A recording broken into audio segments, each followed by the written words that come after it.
Padre, te doy gracias por cada uno de mis hermanos, cada uno de los que están acá. Te damos gracias, Señor, porque tú estás en medio de nosotros. Y realmente te doy gracias porque cada uno de los que estamos acá para buscar de ti. Yo sé que nadie ha venido aquí para oírme, nadie. Yo sé que todos están acá porque quieren oír de ti, Señor. Y eso es lo más lindo, Señor. Y no venimos aquí para cumplir con algo. Venimos aquí porque te buscamos, Señor. Como el siervo busca las corrientes de agua, así clama por ti, oh Dios, el alma mía. Mi alma tiene sed del Dios viviente. ¿Cuándo vendré y me presentaré ante mi Dios? Señor, tenemos sed de ti. Tú eres el que llena nuestro corazón y necesitamos que tú llenes nuestro espíritu con fortaleza y con fe para poder caminar en este mundo que nos ataca y nos bombardea con tantas cosas. Fortalece nuestra fe en nombre de Jesús. Amén. Se pueden sentar. Dios es bueno, ¿saben? Realmente Dios es bueno. Servimos a un Dios vivo. Vamos a continuar con Gálatas capítulo 4, versículo 21, donde hemos leído, sabemos que la carta de Pablo, la epístola de Pablo a los Gálatas, esas iglesias que estaban en la provincia de Galacia, en Asia, Turquía, iglesias que estaban siendo bombardeadas por los judaizantes. Los judaizantes decían de que había que ser circuncidado y obedecer la ley de Moisés para ser salvos. No bastaba creer en Jesús. Eso es lo que decían los judaizantes. Y vemos de que Pablo defiende fuertemente ese evangelio, porque si tú le añades, estás destruyendo la efectividad del evangelio y ya no salva. Si tú lo corrompes, ese evangelio no salva. Entonces Pablo defiende ese evangelio. Y vimos como en el capítulo 3 Pablo menciona cómo el padre de la fe, Abraham, el padre de la nación judía, fue justificado no por la ley, porque Abraham anduvo en la tierra antes de que Dios diera la ley 450 años después de la promesa, 430 años después. Entonces, obviamente Abraham no fue justificado por la ley. De hecho, la palabra del Señor dice que cuando Abraham estaba en Hebrón, era en esa área de Hebrón, después de una pelea que habían habido unos reyes contra otros y él había rescatado a Lot, el Señor se le aparece, le dice, te bendeciré, y él le dice, ¿qué me vas a bendecir? Bueno, no le dice exactamente así, pero le dice, estoy sin hijos, el heredero de mi casa es Eliezer de Damasco, uno nacido en mi casa. Y el Señor le dice, no, uno que saldrá de tus entrañas es el que va a ser tu heredero, un hijo tuyo. Y lo llevó afuera, porque él estaba en su tienda, lo lleva afuera, le muestra las estrellas y le dice, mira que innumerables son las estrellas y las puedes contar, así será tu descendencia. Y Abraham creyó y Dios se lo atribuyó, se lo contó como justicia. La palabra contar ahí en el hebreo es de contabilidad, acreditar como justicia. Dios le declara a Abraham que es un hombre justo, recto, no por su perfección interna, sino por haber creído. Entonces vemos ahí de que Pablo hace ver de que Abraham fue declarado justo, fue declarado recto, aprobado por Dios por su fe, no por ninguna obra, y que posteriormente fue el acto de circuncisión, por supuesto, el pacto de la circuncisión, pero el pacto de la circuncisión no cambió a Abraham. El pacto de la circuncisión era una señal externa de una decisión interna de Abraham en creerle a Dios. Y vemos en el capítulo 3, la segunda parte, que Pablo, en la primera parte, menciona de que todos los que son de las obras de la ley están bajo maldición, porque está escrito, maldito todo el que no permanece en todas las cosas de la ley para obedecerlas. Entonces, toda aquella persona que quiere ser aceptada a Dios por sus obras, está siendo maldito. Y Jesucristo fue hecho maldición por nosotros, para librarnos, para rescatarnos de la maldición que viene por la ley cuando nosotros la violamos. Entonces vemos lo que hizo Jesús. Jesús fue hecho maldición porque está escrito, maldito el que cuelga de un madero. Y vimos eso, como el Señor fue hecho maldición por nosotros. Entonces, ¿para qué sirvió la ley? Y eso lo vemos en la segunda parte del capítulo 3, que la ley fue utilizada, la ley sirvió debido a la abundancia de la transgresión, para mostrarnos la maldad, porque el corazón del hombre se había endurecido. Y con el corazón del hombre endurecido, Dios nos tuvo que mostrar la justicia de Dios, lo que está bien y lo que está mal, los mandamientos, la palabra de Dios. Y de esa manera iluminarnos, como una lámpara que ilumina donde estamos nosotros mal. Para eso fue dada la ley.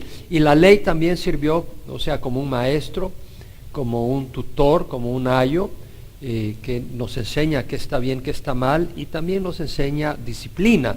Y vemos que el pueblo de Israel tenía una gran cantidad de reglas ceremoniales que les ayudaba a ilustrar cosas que un día iban a ser comprendidas cuando Jesús viniera, que es la realidad de estas cosas.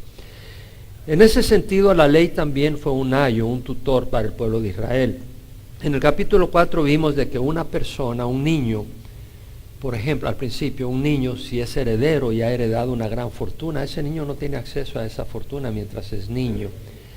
Tiene tutores, tiene guardianes que lo cuidan y lo enseñan y lo educan hasta que tenga la madurez para poder manejar esa herencia.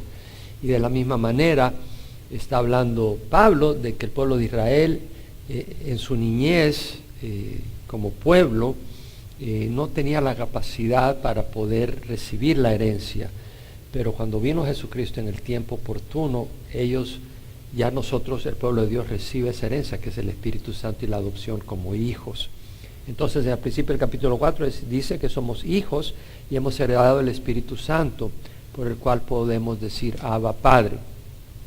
Ahora vamos a continuar ahora en el versículo 21 al 31, y tiene una tremenda enseñanza. Vamos a poner atención. Dice: decidme los que deseáis estar bajo la ley, ¿no oís a la ley? Porque está escrito que Abraham tuvo 2 hijos, uno de la sierva y otra de la libre. Pero el hijo de la sierva nació según la carne, y el hijo de la libre por medio de la promesa. Esto contiene una alegoría, pues estas mujeres son 2 pactos. Uno procede del monte Sinaí, que engendra hijos para ser esclavos, esto es Agar. Ahora bien, Agar es el monte Sinaí en Arabia, y corresponde a la Jerusalén actual porque ella está en esclavitud con sus hijos. Pero la Jerusalén de arriba es libre, esta es nuestra madre, porque escrito está: regocíjate, oh estéril, la que no concibes. Prorrumpe y clama, tú que no tienes dolores de parto, porque más son los hijos de la desolada que de la que tiene marido. Y vosotros, hermanos, como Isaac, sois hijos de la promesa. Pero así como entonces el que nació según la carne persiguió al que nació según el Espíritu, así también sucede ahora. ¿Pero qué dice la Escritura? Ponga atención: echa fuera a la sierva y a su hijo, porque el hijo de la sierva no será heredero con el hijo de la libre. Así que, hermanos, no somos hijos de la sierva, sino de la libre. Pablo usa términos tremendos, tan tremendos que algunos comentaristas no se atreven a concluir lo que yo creo que es obvio que está diciendo Pablo. Y vamos a hablar de eso. Pero vamos a empezar verso por verso y que Dios nos dé entendimiento. Pablo dice: decidme los que deseáis estar bajo la ley. Cuando fue dada la ley, ¿en dónde fue dada? En el monte Sinaí. Hubo música, bailes, truenos, relámpagos, temblores, terremoto, nube. Era aterrorizador, tanto que el pueblo de Israel le dijo: por favor, que Dios te hable a ti y tú nos hablas a nosotros. Y el mismo Moisés estaba temblando. Entonces vemos que la ley lo que provocó era entender la santidad de Dios y provocar un temor santo. Nosotros no podemos asumir que podemos venir a la presencia de Dios por nuestras obras. Dios es un Dios santo. Dios no tolera el pecado. ¿Tú cuánto crees que va a tolerar Dios a una persona que un día le dice: no te hago caso? ¿Tú crees que va a tolerar Dios eso? Un Dios perfecto, un Dios justo, un Dios santo. Te manda al infierno. En su santidad no va a tolerar nada de eso. No puede tolerar que alguien se rebele una tan sola vez. Y Él tuvo que pagar a través de Jesucristo el precio de hacer eso. Mostrar nuestra necedad a nosotros y mandar su Espíritu para transformarnos y cambiarnos. Dios es un Dios santo, no crees que puedes jugar con Él. Ahora, vemos acá que Pablo dice: los que deseáis estar bajo la ley, no oís a la ley. Es decir, el que desea estar bajo la ley no se está dando cuenta de lo que está pidiendo.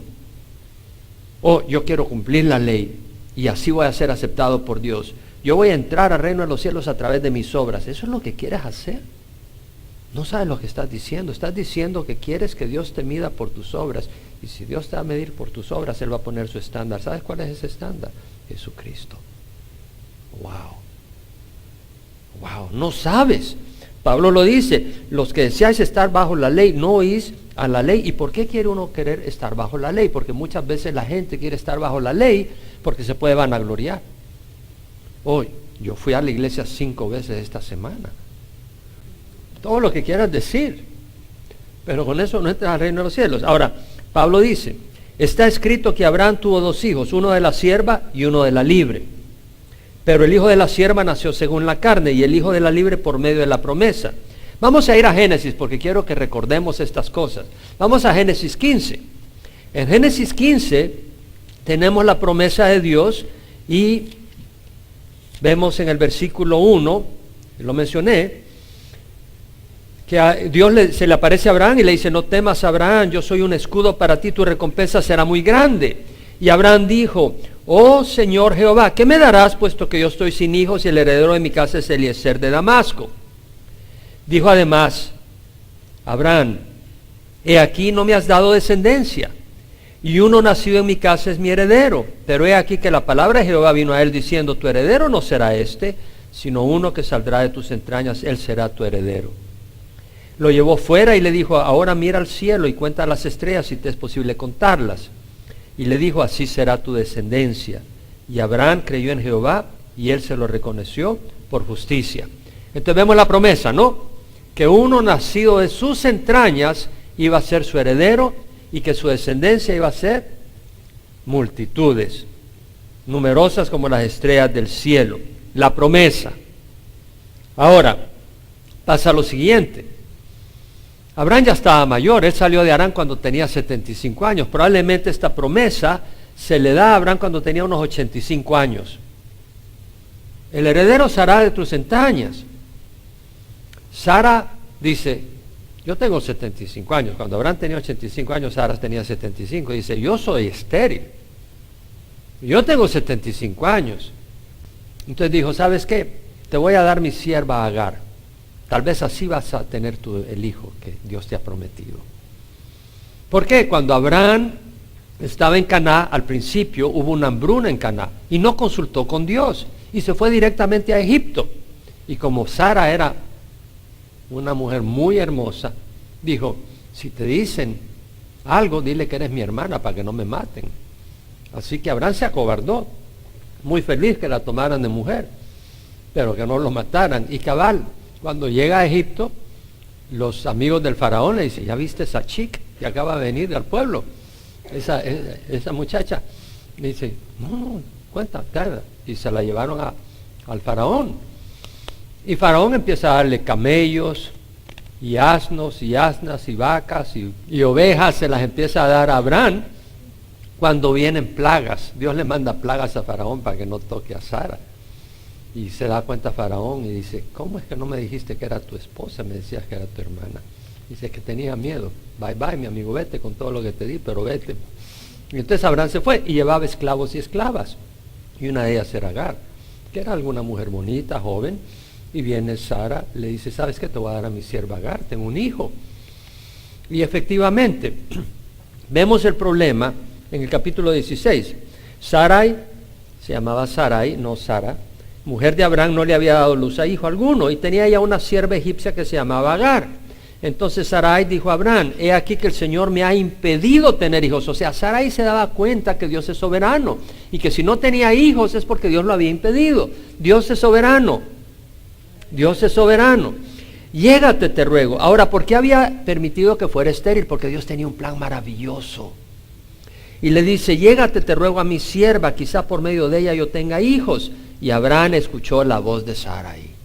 2 momentos donde el hombre no debe escuchar a su esposa. Cuando Adán le hizo caso a Eva y cuando Abraham le hizo caso a Sarai. ¿Sí? Momentos malos. O sea, a veces es bueno escucharle a la esposa, pero a veces no. Sara propone ayudar el plan de Dios. Parece buena idea, ¿no? Sabia e inteligente para llevar a cabo el plan de Dios. Pero el problema es que no habían consultado con Dios. Y lo que van a hacer es resultado de la carne. Ellos podían, en la carne, con la ayuda de Dios, pues, porque si Dios no quiere, tampoco puedes tener hijos. Pero con la ayuda de Dios, Abraham, que ya estaba mayor, 85 años, con la ayuda de Dios, Abraham, con Agar, que no era estéril y era joven, tener un hijo. Era resultado de la carne, pero no era el plan del Espíritu. Y lo interesante es que Dios tenía un plan mayor, un plan mejor, más maravilloso, sobrenatural.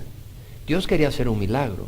Dios quería darle a Abraham un hijo a través de su propia esposa.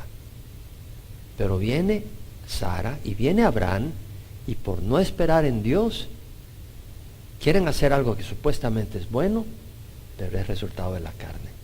Y cuando nosotros tomamos decisiones en la carne y no en el espíritu, pagamos grandemente las consecuencias. ¿Cuántas veces por falta de fe, por no esperar en Dios, tomamos las cosas en nuestras manos y las hacemos a nuestra manera y nos perdemos la mejor bendición que Dios tiene para nosotros? ¿Por qué? Porque no esperamos la bendición de Dios y nos llenamos de problemas. Entonces veamos a Abraham en el versículo 3. Al cabo de 10 años de habitar Abraham en la tierra de Canaán, es decir, Abraham tenía 85 años, Sarai, mujer de Abraham, tomó a su sierva Agar, la egipcia, y se la dio a su marido Abraham por mujer. Empiezan los conflictos, versículo 4, y él se llevó a Agar y ella concibió, y cuando ella vio que había concebido, miraba con desprecio a su señora. Y Sarai dijo a Abraham, recaiga sobre ti mi agravio. Bueno, ¿y de quién fue la culpa? Sarai fue la de la idea y ahora le tira piedras a Abraham. Le dice, recaiga sobre ti mi agravio. Yo entregué a mi sierva en tus brazos, pero cuando ella vio que había concebido, me miró con desprecio. Juzga el Señor entre tú y yo. Y dijo Abraham a Sarai, mira, tu sierva está bajo tu poder, haz con ella lo que mejor te parezca. Y Sarai la trató muy mal y ella huyó de su presencia, pero Dios se le apareció a Agar cuando estaba en el desierto con su embarazada y le dice, regresa donde tu jefa, donde Sarai, y te le sometes y aguantas.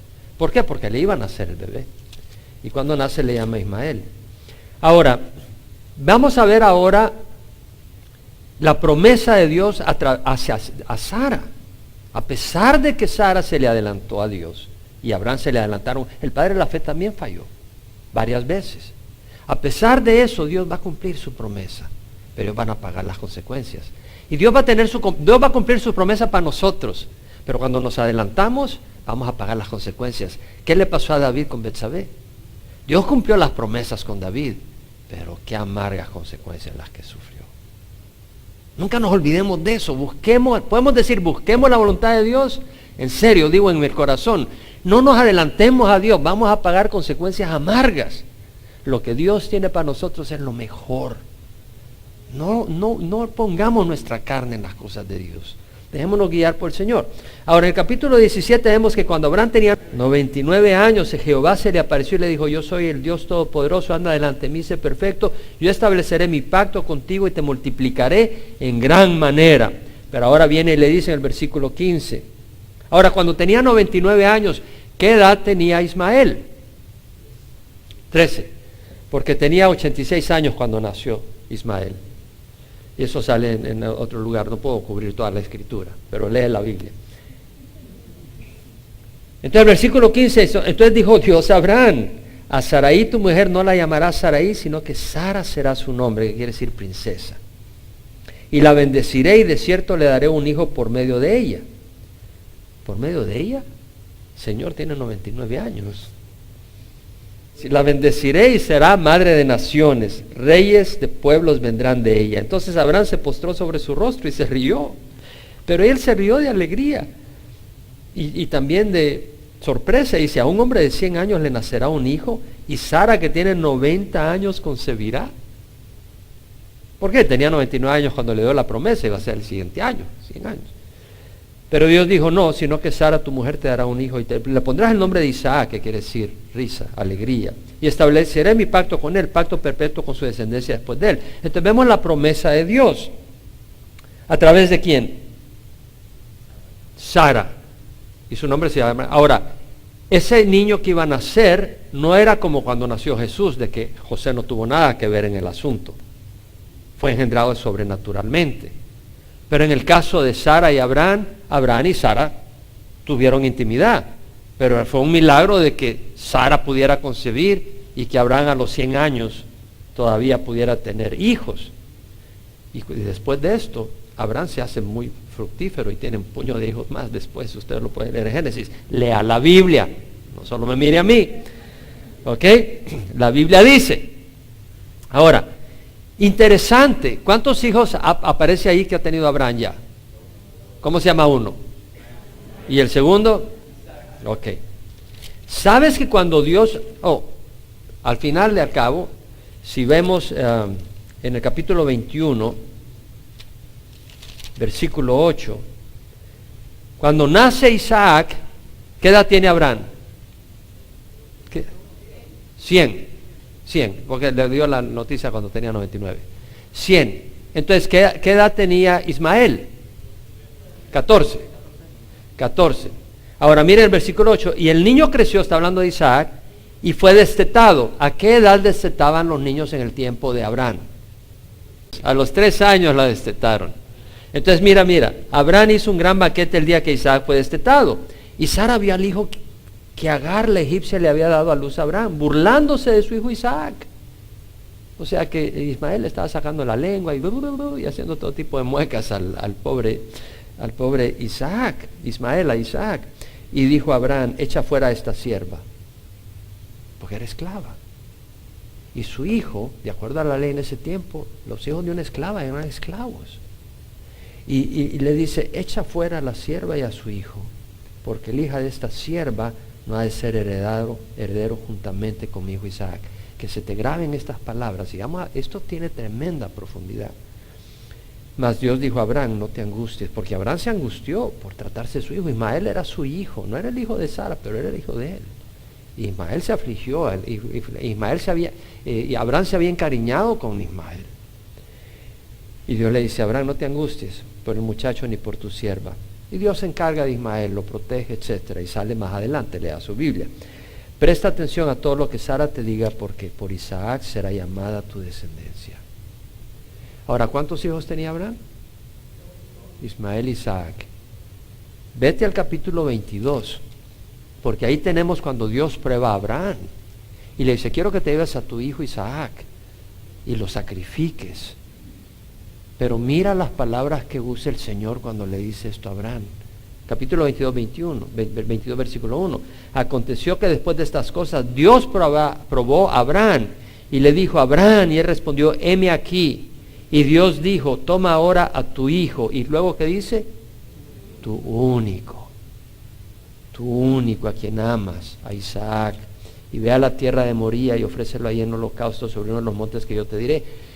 Isaac representa a Jesucristo, porque cuando Abraham va a sacrificar a Isaac, el Señor le dice, no lo sacrifiques, porque veo que me has obedecido y te bendeciré grandemente. Y en tus simientes serán benditas todas las familias de la tierra y te multiplicaré y todo eso. Le dice todo eso. Pero lo interesante es que Isaac representa a Jesús porque Abraham llamó el lugar Jehová Jireh.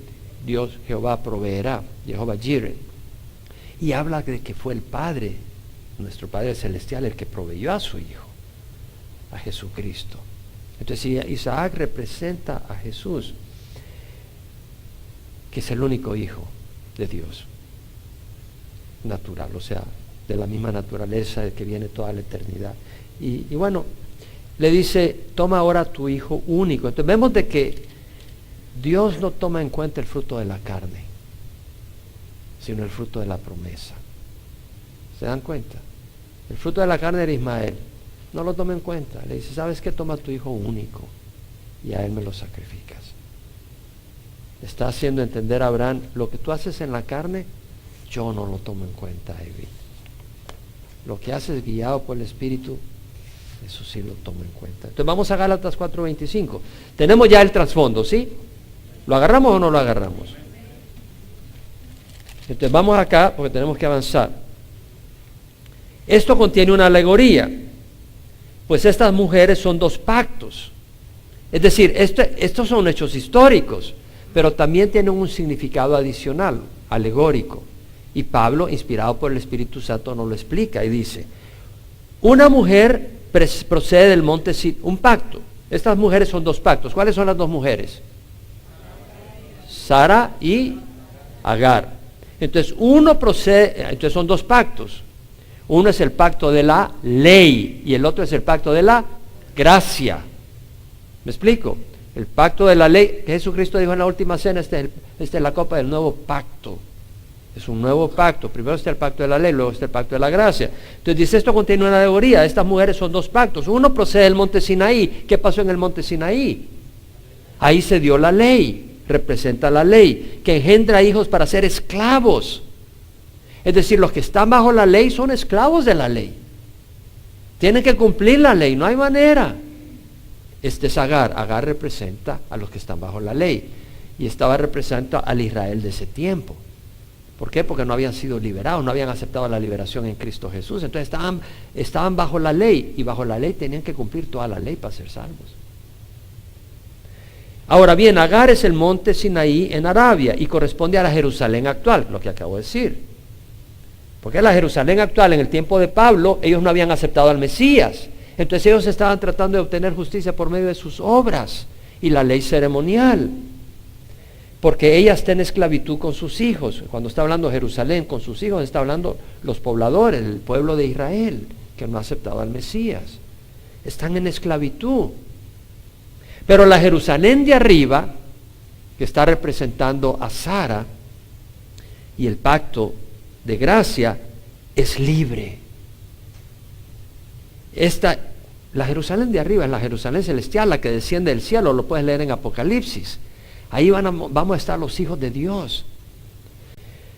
Esa es la esperanza que tenemos, la Jerusalén celestial, donde vamos a estar. Ahí vamos a estar libres, no vamos a estar encadenados a la ley, vamos a ser herederos. Y dice, la Jerusalén de arriba es libre, esta es nuestra madre, porque escrito está. Ahora mira la profecía que dice, regocíjate, oh estéril. Esta profecía está en Isaías 54:1, y la vamos a ver. Pero dice, regocíjate, oh estéril, la que no concibes.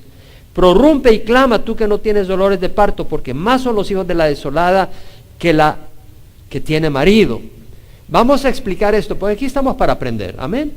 Aquí queremos aprender la palabra de Dios. Isaías escribió esto. Cuando Isaías escribió esto, tenía en mente el pueblo de Israel que iba a ir al exilio. Babilonia venía para destrozar al pueblo de Israel, y Dios estaba hablando a través de Isaías, trayendo mensajes de arrepentimiento al pueblo de Israel que no se arrepintió. Y vino Nabucodonosor con su ejército, destruye Jerusalén y se lleva al pueblo al exilio. Entonces, antes de que fuera destruido y llevado Jerusalén al exilio, Dios es como quien dice el esposo del pueblo de Israel, de Jerusalén. Pero viene Dios y dice, ¿sabes qué? Te dejo, te mando afuera. Ya no soy tu esposo, para que seas castigado. Entonces viene Babilonia. ¿Así me explica el simbolismo? Entonces viene el Babilonia y destruye y lleva a Jerusalén al exilio, como quien dice, una mujer sin esposo que la proteja. Pero eso solo es temporal, porque Dios va a cumplir su promesa con Abraham. Y al final va a restaurar Israel. Y en el milenio, ¿quién va a reinar? Un judío, un descendiente de Abraham, Jesucristo. ¿Y dónde va a reinar? En Jerusalén, y el pueblo de Israel va a estar restablecido en Jerusalén. ¿Cierto o no? Estoy hablando en el milenio. Entonces vemos que esta profecía se cumple. ¿Por qué? Puedes ir posteriormente a Isaías 54:1, que literalmente es lo mismo. Ya lo comparé, lo puedes comparar tú. Lee tu Biblia. Dice, regocíjate, oh estéril, la que no concibes. ¿Por qué? Porque en este momento está hablando Isaías de Israel que va al exilio, que es la mujer estéril que no concibe. Prorrumpe y clama tú que no tienes dolores de parto, es la que está ahí sin marido, porque más son los hijos de la desolada que de la que tiene marido. En otras palabras, Jerusalén antes de ir al exilio tenía su pueblo, pero será mucho más próspera en el milenio. ¿Sí me explico? ¿Me explico o no me explico? En otras palabras, más son los hijos de la desolada, o sea, la que ahora está desolada, que va a ir al exilio, cuando regrese y esté reinando Israel en el milenio, va a ser muy próspera, mucho más que antes de que fuera llevada al exilio. ¿Me explico o no me explico? Entonces estamos viendo la profecía aplicada a Israel, pero aquí viene Pablo y toma esa alegoría y la aplica a Sara y a Agar. Es decir, a través de Isaac va a haber mayor prosperidad, y un pueblo mayor que a través de Ismael. Y personalmente, y me llamó la atención porque personalmente yo le vi una tercera aplicación que la vi más importante que las demás, y no la iba a dar porque empecé a buscar varios comentarios y no la ponían, y finalmente agarré el de J. Vernon McGee, y J. Vernon McGee tenía esa aplicación que para mí es la más importante. Mayores los hijos de la desolada que la de la que tiene marido. Para mí se aplica a la iglesia. Y te voy a decir por qué. Porque Israel tiene su esposo, ¿no? Y cuando Israel tiene su esposo, ¿qué pasa con el mundo gentil? ¿Tiene esposo? Dios no es su esposo. Es la que no tiene marido. Es la que es estéril, la que no le da hijos a Dios. ¿cierto o no? Pero con la promesa de Cristo Jesús, ahora ¿qué está pasando? La que era desolada, que no tiene marido, tiene un puño de hijos para Dios. El mundo gentil tiene un puño de hijos de Dios. La mayoría del pueblo de Dios es gentil. Vemos la aplicación, y esa fue la que yo vi al principio, pero vi tantos comentarios y ninguna decía nada de eso. Y dije, bueno, lo voy a mencionar de alguna manera, pero ya viendo a J. Vernon McGee dije, no, si es que esto es así, tiene que ser, esto es lo que yo veo. Versículo 28. Y vosotros, hermanos, como Isaac, sois hijos de la promesa. Somos hijos de la promesa. Qué lindo, somos hijos de la promesa. Dios prometió a Abraham. ¿Se acuerdan que Dios le prometió a Abraham? Vete de tu tierra, entre tus parientes, de la casa de tu padre, a la tierra que yo te mostraré, y haré de ti una nación grande, y te bendeciré, y engrandeceré tu nombre, y serás bendición. Bendeciré al que te bendiga, y al que maldiga, maldeciré, y en ti serán benditas todas las familias de la tierra. Y Pablo en el capítulo 3 de Gálatas dice que Dios, al decir eso, estaba hablando de la salvación y la justificación que vendría a los gentiles a través de la descendencia de Abraham, que era ¿quién? Jesucristo.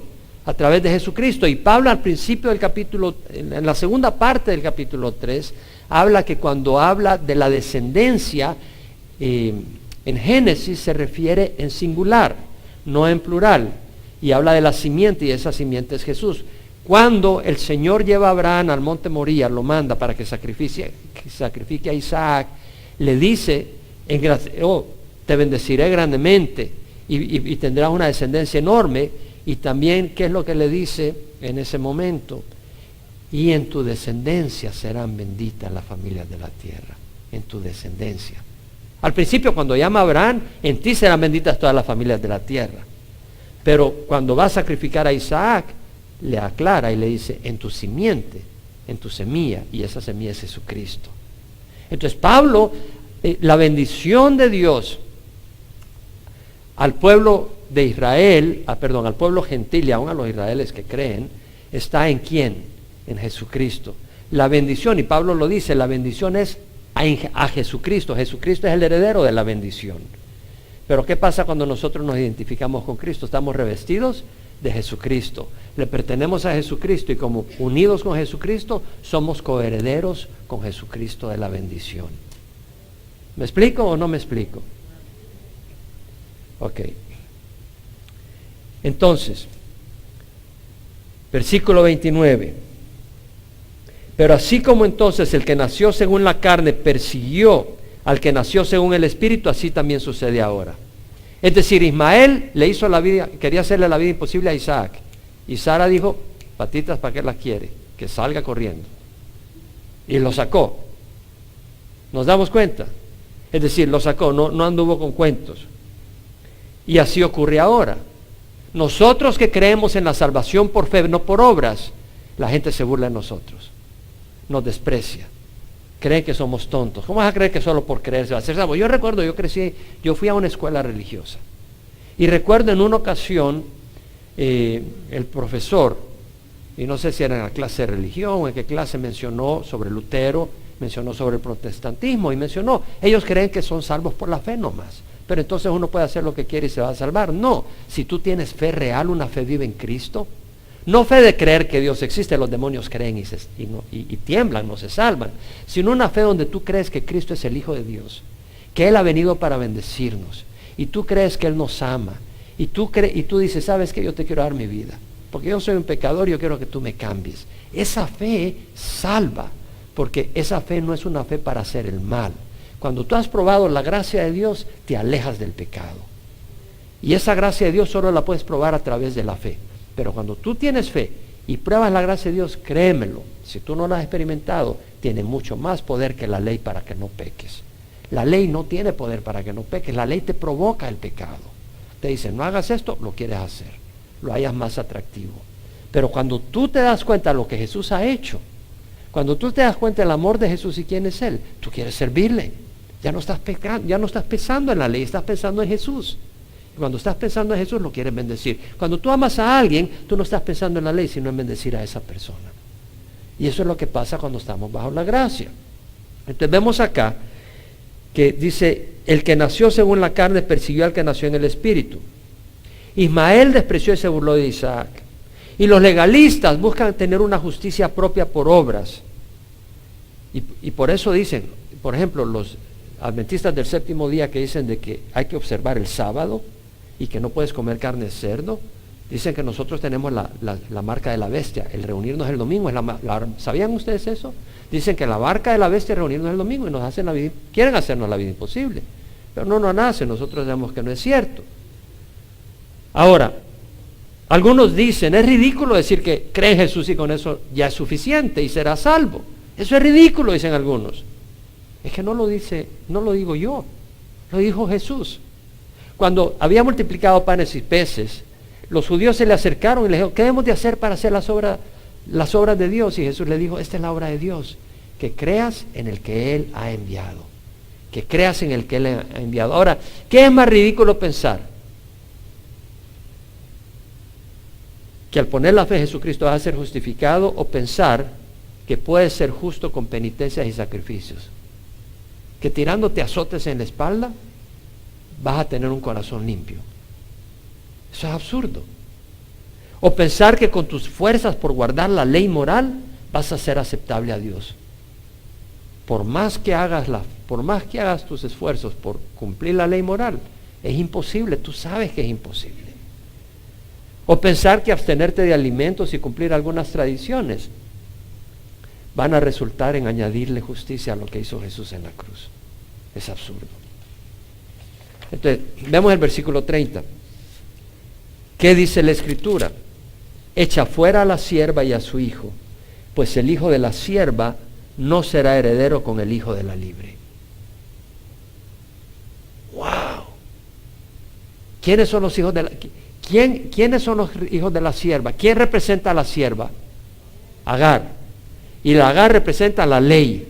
Y los hijos de la sierva son los que quieren obtener su justicia observando la ley, por obras y por tradiciones. ¿Y qué dice? Echa fuera a la sierva y a su hijo, pues el hijo de la sierva no será heredero con el hijo de la libre. ¿Sabes lo que está diciendo?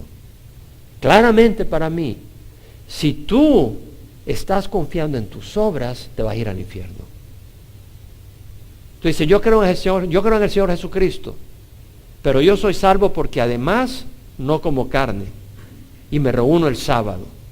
Te vas a ir al infierno, porque estás confiando en las obras de la ley. Así sencillo, léelo bien.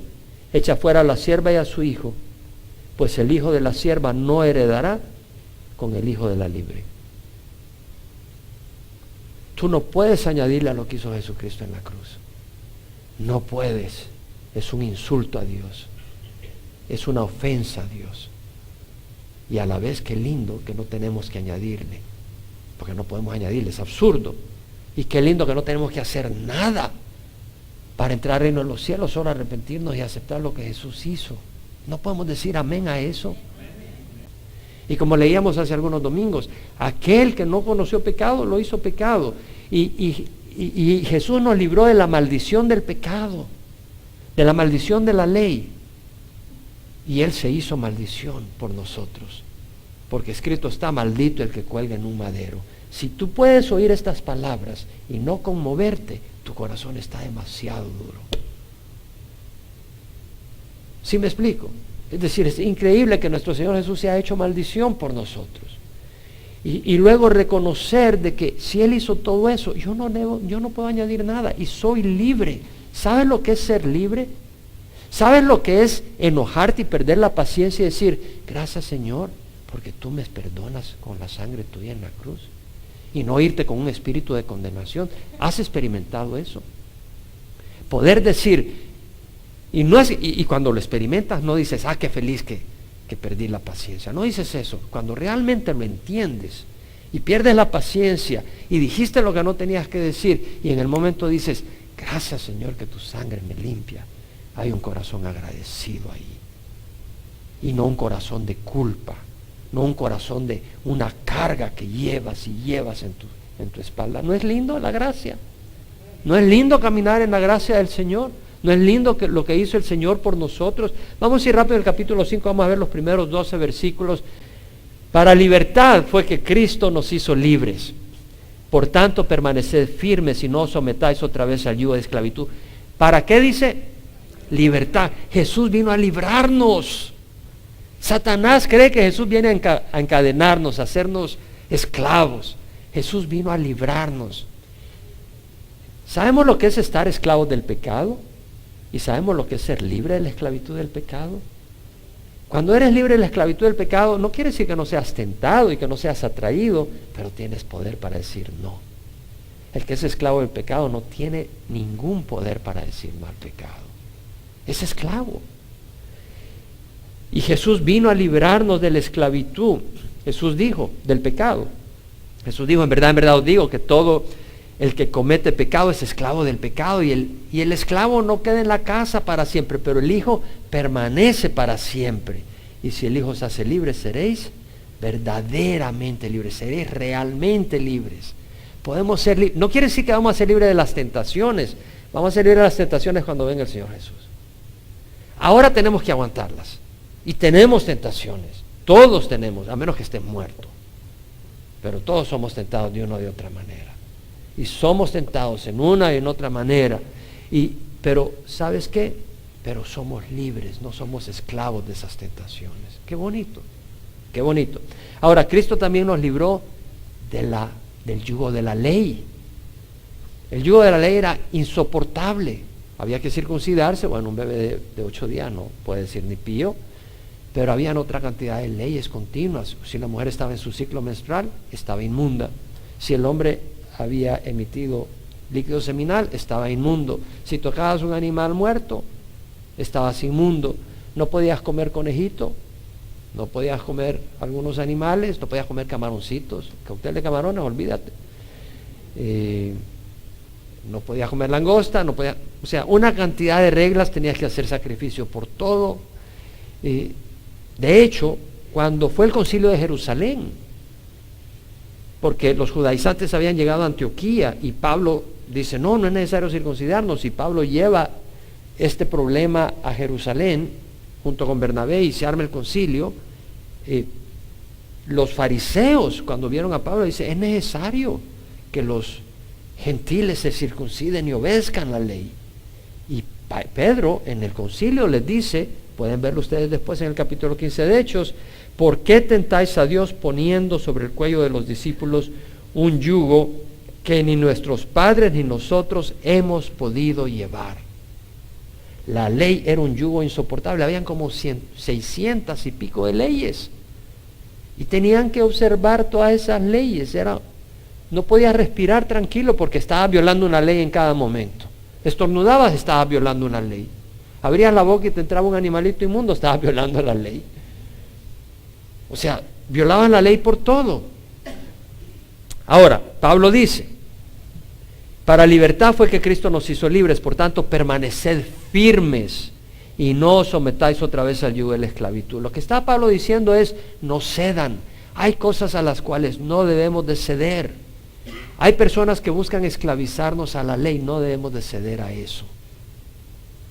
Por ejemplo, que la mujer no se puede cortar el cabello, que la mujer no puede andar pantalones porque eso ya no es espiritual, que las faldas tienen que estar hasta los tobillos. Yo no te digo que vengas con un bikini a la iglesia, no te estoy diciendo eso, es decir, hay que usar pudor, pero no vas a poner reglas, no vas a poner reglas. ¿Me explico? Es decir, no vas a poner, y tenemos que tener cuidado de no entrar en un legalismo. Tú puedes entrar en un legalismo, por ejemplo, el pantalón de esa hermana está flojo, está bien, pero ese está un poquito apretado. Bueno, ¿y cuánto es apretado? Vamos a determinar cuánto es apretado. O sea, no vamos a entrar en un legalismo.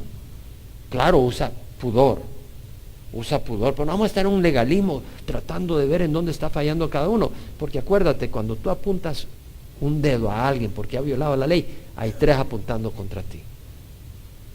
Hay 3 apuntando contra ti. Entonces, vamos a vivir en gracia. No quiere decir de que vamos a permitir un desorden, pero tenemos que tener cuidado, estamos bajo la gracia. Ahora, Pablo dice, permaneced firmes y no os sometéis otra vez al yugo de la esclavitud. Y luego dice, mira, yo, Pablo, os digo, que si os dejáis circuncidar, Cristo de nada os aprovechará. ¿Qué más fuerte puede usar palabras Pablo? Que Cristo no os aproveche. ¿Qué es lo que hace Cristo en nuestras vidas? nos salva y está intercediendo por nosotros ante el Padre. ¿No dice eso Romanos? Y si Él de nada nos aprovecha, ¿qué quiere decir? ¿Que no nos puede? No nos salva.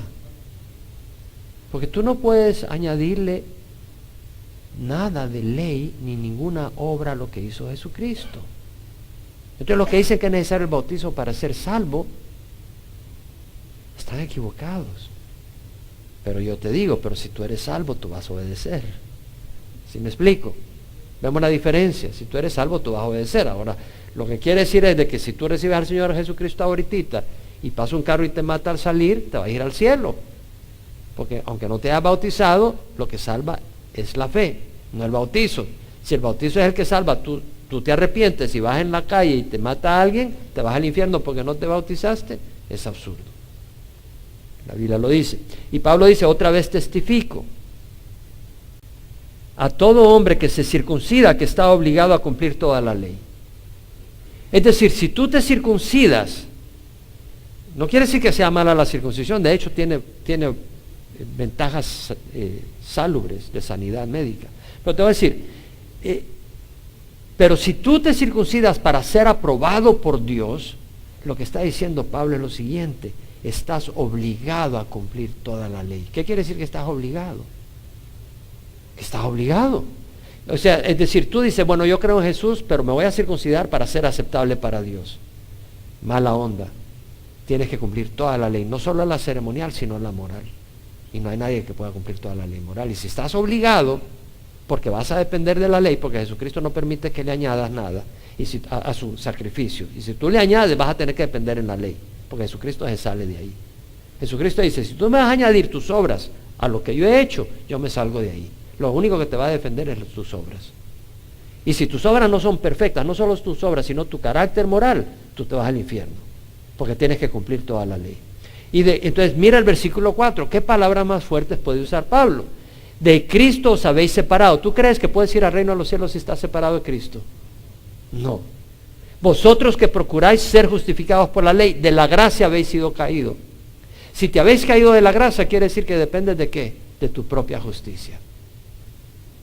Ahora versículo 5. Pues nosotros por medio del Espíritu esperamos por la fe la esperanza y la justicia. Por medio del Espíritu Santo tenemos esperanza. ¿Tenemos una justicia actual o no? ¿Sí o no? Es revestida. Todavía se nos sale el indio, como dicen en El Salvador. Por el Espíritu Santo tenemos esa esperanza.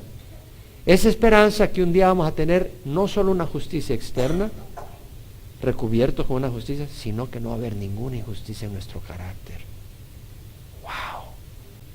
Versículo 6. Porque en Cristo Jesús ni la circuncisión ni la incircuncisión significan nada, sino la fe que obra por amor. La fe. Es decir, es la fe. Pero mira la fe. No una fe muerta, sino una fe que obra motivada por amor. ¿Dónde vemos eso? En Corintios, ¿qué? 13. Ese amor viene de Dios. Y sin ese amor tu fe no sirve, no produce nada. Pablo dice, si yo hablara lenguas humanas y angélicas, pero no tengo amor, he llegado a ser como metal que resuena, o címbalo, eso es para memorizarlo, o címbalo que retiñe. Y si tuviera toda la fe como para trasladar montañas, y tuviera el don de profecía y entendiera todos los misterios y todo conocimiento, pero no tengo amor, nada soy. Y si diera mi cuerpo para ser quemado, y entregar a todos mis bienes para dar de comer a los pobres, pero no tengo amor, de nada me aprovecha. De nada sirve que nosotros decimos tenemos una gran fe si somos pesados y no mostramos amor a los demás. El amor es paciente, es amable, no tiene envidia, no es jactancioso, no es arrogante, no busca lo suyo, no se porta indecorosamente, no se irrita, no toma en cuenta el mal recibido, no se alegra con la injusticia, mas se regocija con la verdad. Todo lo sufre, todo lo cree, todo lo espera, todo lo soporta. ¿Usted ha encontrado una mejor definición de amor en todo el mundo? Ese es el amor de Dios. Es paciente, es amable, no tiene envidia, no es jactancioso, no es arrogante, no se porta indecorosamente, no busca lo suyo, no se irrita. no se alegra, no se regocija con injusticia, se regocija con la verdad. Todo lo sufre, todo lo cree, todo lo espera, todo lo soporta. Es el amor que Dios quiere producir en nosotros. Y lo va produciendo en la medida que vamos unidos a Él. ¿Por qué? Fruto del Espíritu es amor, gozo, paz. ¿Cuál es lo primero? Amor, gozo, paz, paciencia. Un fruto del Espíritu no lo puedes producir tú, lo produce el Espíritu cuando nos conectamos con el Señor. Versículo 7. Vosotros corrías bien. ¿Quién os impidió obedecer la verdad? Es decir, el pueblo de las iglesias en la provincia de Galacia estaban corriendo bien. En otras palabras, estaban siguiendo el evangelio de la fe. Pero corrías es tiempo pasado, no presente. Ellos habían empezado bien, pero los habían desviado. Tenemos que tener cuidado de no desviarnos de nuestra fe. Podemos empezar bien y ser desviados. Vosotros corrías bien. ¿Quién os impidió obedecer a la verdad? La verdad es el evangelio de fe. Quiere decir que el evangelio de fe con obras es verdad o es mentira. ¿Es qué? Es mentira, es engaño, es falsedad. El añadirle obras al evangelio es una falsedad, es una mentira. Eso no te aprueba ante Dios. Ahora, cuando has recibido a Cristo, tus obras son importantes. Son importantes. Para ganar la salvación, no. Son importantes porque es una manera de mostrarle nuestro amor a Dios y van a tener recompensa. Van a ser recompensados, créemelo. Van a ser recompensados. Esta persuasión, dice Pablo, no vino de aquel que os llama. Esta persuasión, ¿la persuasión de qué? De que puedes ser salvo por tus obras y tu justicia. Y la palabra persuasión quiere decir ese convencimiento, esa inspiración bajo la cual te has dejado seducir. Esto con lo que tú estás creyendo ahora no vino de Dios. Y lo interesante es que parece bueno. Vamos a ser mejores. Ahora la iglesia, solo las mujeres pueden traer falda. No, sería absurdo. Pero a veces empezamos a poner reglas y ya nos sentimos más espirituales. Y parece bueno, pero no es bueno. Esas reglas no son buenas. ¿Por qué? Porque te hacen pensar de que eres más justo por eso. Y viene alguien a tu iglesia y viene tal vez una mujer con pantalones y le empiezan a tirar piedras. Mira esta, que aquí, que allá. Es absurdo. Un pantalón o falda no te va a hacer más espiritual. Ahora, un poco de levadura fermenta toda la masa. Un poco de levadura. Un poco de levadura fermenta toda la masa. La levadura es un símbolo del pecado. Y podemos empezar realmente, entre más tiempo caminas con el Señor, puedes tener el peligro de pensar que tu caminar te hace más aceptable a Dios para ser salvo. Y eso es un problema. Eso es un problema porque vas a empezar a entrar en condenación, porque el enemigo te va a atacar y te va a acusar, y cuando te acuse te va a mostrar dónde estás fallando. Y como tú ya estás empezando a descansar en tu propia justicia, te empiezas a desinflar, porque estás descansando en tu propia justicia. El enemigo lo usa para destruirte. ¿Nos damos cuenta? Lo usa para destruirte. No, somos salvos. Ahora bien, un poco de levadura en la doctrina, pero ¿sabes qué? Esto se aplica en otras áreas. Un poco de levadura, no solo en la corrupción del evangelio, ¿qué de la inmoralidad? ¿Qué de la inmoralidad en la iglesia? Y nosotros empezamos a hacer instrumentos de inmoralidad en la iglesia. ¿Qué de la impureza? Y empezamos a introducir impureza en la iglesia y estar cómodos con eso. ¿Qué va a hacer? Fermenta toda la masa. ¿Qué de obscenidades? ¿Qué de lenguaje soez? Tenemos que tener cuidado. Pablo no tenía tolerancia a esas cosas. Lo vemos, por ejemplo, en Efesios 5, 1 al 10. No quiero leerlo todo. Lea su... Gracias. Pero voy a leer algunas partes. Dice lo siguiente. La inmoralidad, toda impureza o codicia ni siquiera se mencionen entre vosotros. El apóstol de la gracia dice, pero ¿sabes qué? ¿Para qué vas a mencionar inmoralidad? ¿Para qué vas a hacer cosas o que tu vida tenga algunas características que tienen que ver con la inmoralidad? ¿Por qué? Ni necedades, ni obscenidades. Dice que ni La inmoralidad, impureza o avaricia ni siquiera se menciona entre nosotros como corresponde a los santos, ni obscenidades, ni necedades, ni groserías que no son apropiadas, sino más bien acción de gracias. ¿Qué quiere decir? Que lo que vemos, lo que oímos, lo que decimos, no tiene por qué contener inmoralidades, groserías, obscenidades ni necedades. Y si tenemos hijos, tenemos la obligación de disciplinarlos en esta área. Aunque no hayan recibido a Cristo, la ley, un poco de la ley, en el sentido de que está bien y que está mal. No vas a decir a tu niño, bueno, mi niño tiene 7 años, ya recibió el Espíritu Santo, no le tengo que decir que está bueno o que está malo. ¿Para qué crees que te puso de papá o de mamá? Tienes que explicarle, tienes que mostrarle lo que está bien y lo que está mal, para que pueda ser guiado un día por el Espíritu a lo que está bien y a lo que está mal, y necesita la palabra de Dios. Entonces Pablo dice, yo tengo confianza respecto a vosotros en el Señor, de que no optaréis por otro punto de vista, pero el que os perturba llevará su castigo cualquiera que sea. Pablo tenía confianza que Dios estaba trabajando en las iglesias de Galacia. Tenía confianza en Dios. Pero mire el castigo de los que distorsionan el Evangelio. Pablo dice, el que os perturbe llevará su castigo. Tú no puedes ser un maestro de error sin consecuencias. Van a haber serias consecuencias. Así que dice luego el versículo 11, yo hermanos, si todavía predico la circuncisión, ¿por qué soy perseguido aún? En tal caso el escándalo de la cruz ha sido abolido. Es decir, Pablo está diciendo, realmente él recibía persecución de los legalistas. Entonces Pablo dice, si yo estuviera predicando la circuncisión, no sería perseguido. A menos de que la cruz ya no sea una ofensa. ¿Por qué? Porque Pablo predicaba la cruz, y esa era una ofensa para los de la circuncisión. Los de la circuncisión querían que Pablo predicara la cruz con la circuncisión. Pablo predicaba la cruz. Entonces dice, si yo predico la circuncisión, ¿por qué me van a perseguir si lo que ofende es la cruz? Y yo estoy predicando la cruz, por esto estoy siendo perseguido. Ahora quiero que vengas a esto, porque alguien me dijo una vez, ¿y cómo puede ser una ofensa la cruz? Y quiero explicar esto, quiero explicarlo claramente. La cruz es una ofensa. No quiere decir que es una ofensa en el sentido de que te va a hacer pecar, no en ese sentido. Pero la cruz es una piedra de tropiezo para muchos. ¿Por qué? Me gusta lo que dijo J. Vernon McGee, habló sobre esto y me gustó sus palabras y las voy a citar, traducidas al español. Mira lo que dice J. Vernon McGee. Y yo lo había puesto ya en una frase personal muy similar a esto, pero J. Vernon McGee lo desarrolla y me gustó mucho lo que puso.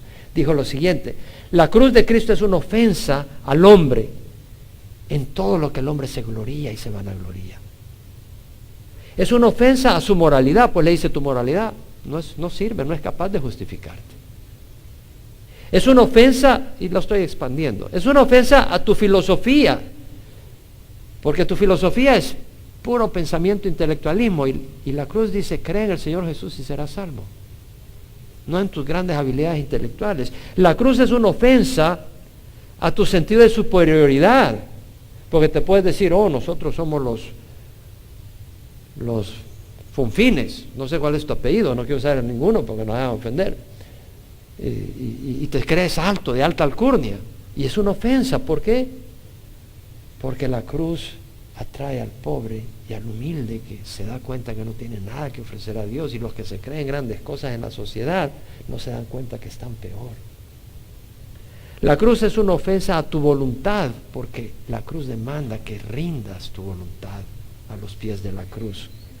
La cruz es una ofensa a tu orgullo, porque muestra de que tú tienes un corazón totalmente perdido y no te puedes salvar por más que trates de salvarte.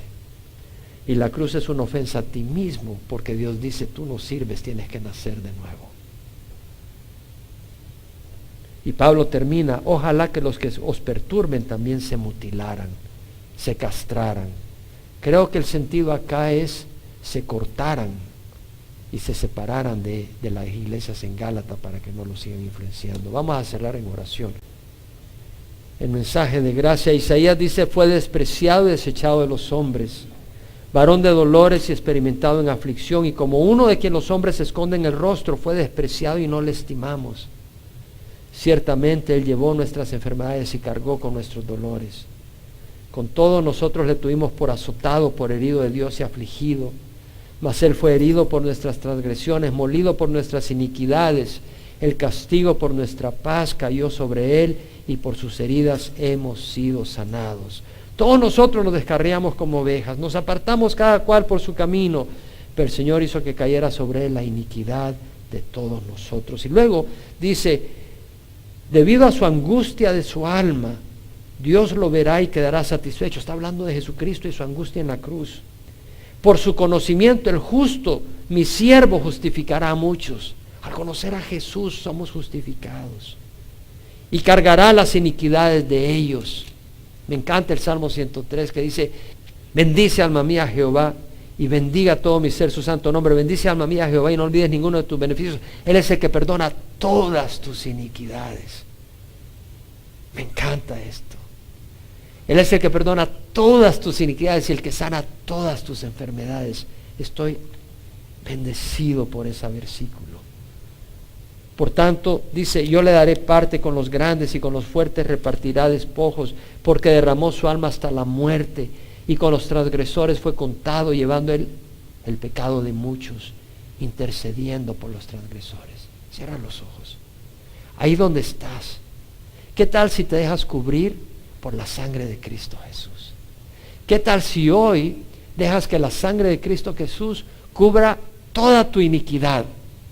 Y ya no descanses en tu justicia. Y si pierdes el temperamento y te enojas, que te ruego que no lo hagas, pero si te pasa como me pasa a mí, le pasa a cualquiera, cuando te ocurra puedas decirle, Dios mío, gracias que no tengo que sentir culpa, sino agradecimiento por lo que hiciste en la cruz.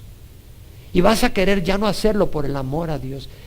¿Qué tal si recibimos esa sanidad del Señor? Y si nunca has recibido a Cristo, ¿por qué no lo recibes ahora? Pero si tú no has recibido a Cristo y nos oyes por internet, nos ves por internet, nos oyes por la radio o estás en el salón familiar, recibe a Cristo. Te voy a dar la invitación que lo hagas. Padre Santo, te ruego perdón por mis pecados. Hoy recibo a Jesús como mi Señor y mi Salvador. Pongo mi fe en su sacrificio en la cruz. Y te ruego que me recibas como hijo tuyo. Dame tu Espíritu Santo para caminar en obediencia, para conocerte mejor, hacer el bien y no hacer el mal. Gracias, Señor. En nombre de Jesús. Amén. Si tú has orado con fe, tienes vida eterna, has nacido de nuevo.